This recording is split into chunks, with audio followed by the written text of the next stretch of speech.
As promised, I'm here to describe how to get into that Steel Vengeance test seat and into the seat on the coaster with some basic advice. Some of you may already know this or try it, but I've noticed a lot of people actually don't know this, as I didn't see many people trying to get in the coaster and being kicked off, unfortunately, without even trying.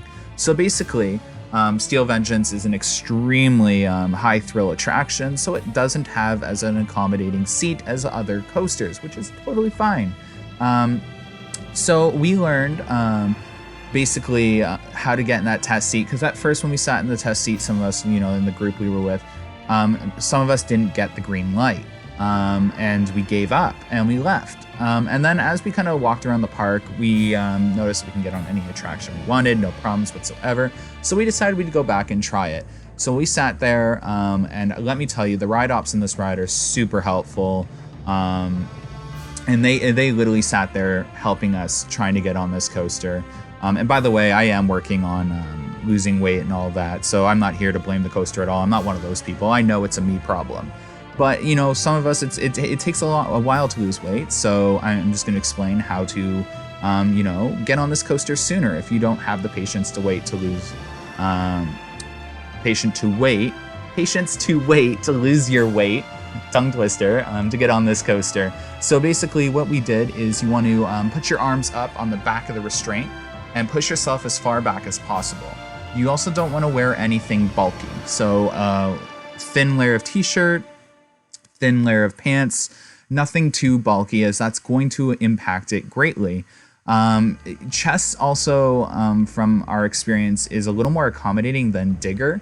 For example, I could get myself in on chess easily with no status light, whereas on Digger, I needed extra assistance for like 2 seconds. Nothing severe or dangerous, just I couldn't get it myself, whereas chess, I never had a problem.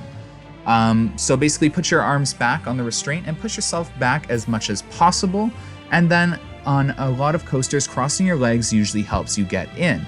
You can't technically cross your legs on this due to the the shin pads. So what you're going to do is you're going to put the heels of your feet on the very back portion of that seat. So raise them a little bit and push them back onto the restraint. This helps lower your legs a little bit as well.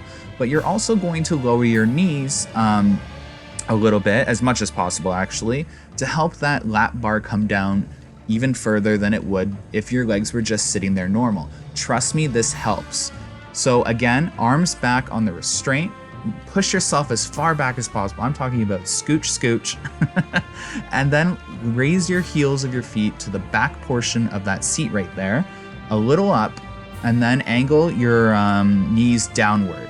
This will allow the lap bar to close farther than it did before, and the people should be able to close it.